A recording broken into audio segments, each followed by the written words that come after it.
accept that someone knew that this is a very dramatic move, mid-term, if you like, within the Conservative Party, that will inject a different type of optimism and enthusiasm, both within the Conservative Party, certainly, and it'll also make the EU sit up and listen? I think it has injected optimism, perhaps wrongly placed, in the Conservative Party.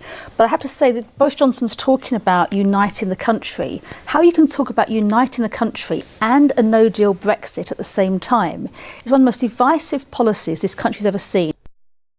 Ever since politicians dropped the hard versus soft Brexit rhetoric in favour of no deal being a catastrophe, it's safe to say that the narrative surrounding Brexit, the conversation in general, has always been firmly in favour of those who wish to remain. But as I say, cast your mind back to after the referendum when it first came and went. These people were quick to jump on TVs and newspapers alike and spout off to no end the catastrophe of a so-called hard Brexit and started to promote a soft Brexit. And that became the narrative that was a consistent talking point day after day. Then it switched to Theresa May's dithering for about a year and a half, which was justified by supposedly not being able to leave without a deal all of a sudden, despite Theresa May saying on countless occasions that no deal is better than a bad deal.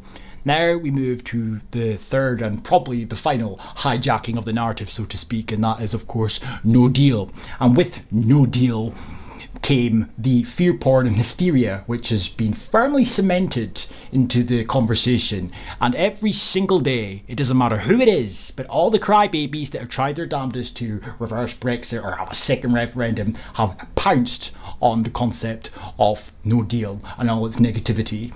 But take away the positives or the negatives, if any at all, on either side, and look at it for what it is.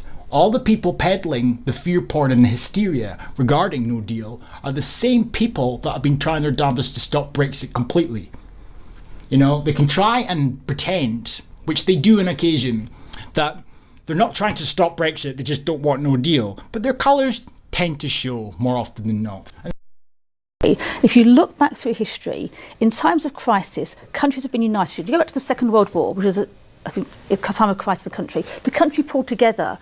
Nothing Boris Johnson has said to date indicates he has the ability to pull the country together in a time of crisis. So any optimism, I think, would be pretty short-lived because the country will suffer so greatly and so badly under a no...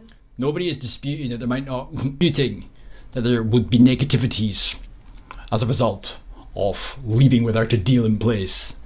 But it's the way that they completely and actually overinflate these consequences that may or may not occur. They have tried their damnedest and they've been rather successful in painting a picture that this concept cannot happen regardless of the cost. If a deal can't get through, so we've all agreed that the preferable option is to leave with a withdrawal agreement. If that can't be done, you don't agree. If that can't be done, then what would be your... My advice, if Parliament can't reach a deal, I would go back to the people and say, this is what's happening, what do you want?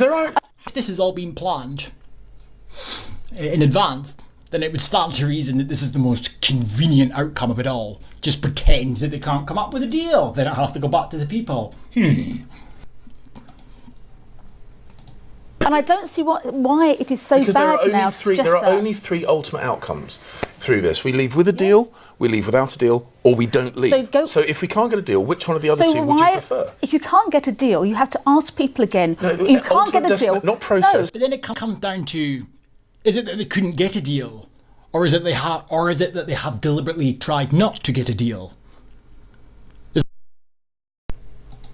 Ultimate destination, which one? I think you have to go back to the people and ask. People say we want a deal. You've been People said we want a deal. Well, people said they want to leave.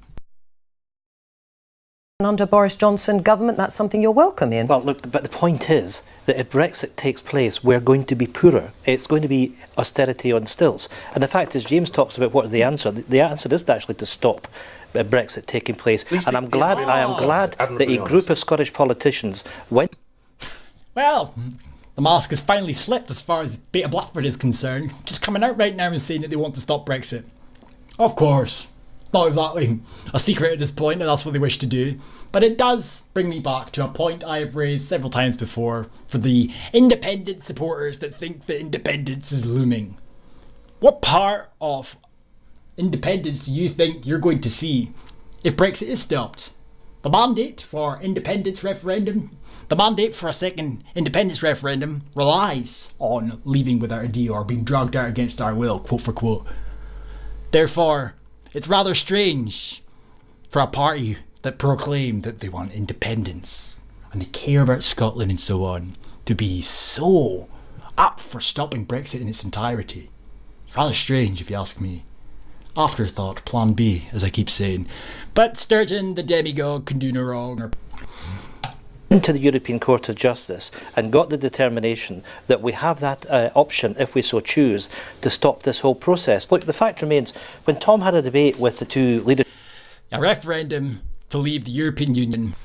The Brexit referendum of 2016 saw an outcome in favour of leaving the European Union. And here we have, 3 years later, this fat little shit from the SNP sitting here bold as brass saying that we should just stop Brexit. You know, begs belief how anti-democratic these people truly are. It really is. They've got some front about them, I'll give you that. Leadership candidates last week, Boris Johnson admitted he did not know what the cost of a no-deal Brexit would be. We now know from the Office of Budget Responsibilities, we know from the IMF, it's going to put people... We know. They're hardly going to come out with reports that completely contradict the narrative at play here. Come on, the fuck now. People out of work. It's going to make all our constituents poorer as a consequence of this. You did a good job of that yourself. Got to be honest with people, and I'm afraid this is about Tory ideology, and the whole Tory leadership election has been about the threat they see from the Brexit Party. That's why the mess that we're in. And you know, when you talk about police officers, for example, I'm glad that in Scotland, where we've got our own government, that since the SNP came to power, we've got 10,000 more police officers than when we started. Well, after merging the two police forces and making people redundant, now you've got a record level of police officers in a country that's got a record low crime rate. What are they doing? What are you justifying their presence with? Oh yeah, hate crimes, eh? Welcome to Rainbow Unicorn Land, eh? That's the difference with a government that's getting on in its day job and one here that's delivered austerity for the last 10 years that wants to drive the economy into the recession, because that's what will happen with a no-deal Brexit. Right, that is the case. What will it do, Boris Johnson, the announcement and the confirmation that he is going to be Prime Minister, do to support for your nationalist cause? Well, look, I will work firstly in this Parliament to try and stop Brexit, but of course... And in doing so, you remove your mandate for independence. Are you going to admit this on live TV? Are you going to tell the world, or am I going to have to do it for you yet again? We need to have a conversation with the people of Scotland about the alternative that we have. Will it, do you think it'll increase support for independence? All the polling evidence seems to suggest that that is the case, but right. I want to build a positive case. Well, you must welcome a Boris Johnson, because that's what you want, Ian Blackford, more than anything else. I want to stop the UK harming itself. Oh, piss off. You know, that's a dangerous game that they are playing. He's not the first from the SNP I have seen pulling this card. Kirsty Blackman was another one. You know, they love to bang on about how the majority of Scotland voted to remain in the European Union. Well, the majority of England didn't. Therefore, you should respect their wishes, but yet you sit here and you try to pretend that the reason that you're trying to stop Brexit is not for Scotland's benefit because we've got our supposed independence referendum. Oh, no. You're doing this for the well-being of the English. You're doing this for the well-being of the UK. How very noble of you. But in doing so, with your consistently insufferable rhetoric, in which you pretend everybody in Scotland is on the same wavelength as you, you're basically creating the idea that the SNP, with the backing of the Scottish people, are trying to scupper the vote for England, and then, when it's all said and done, we're going to fuck off into the sunset and break up the union.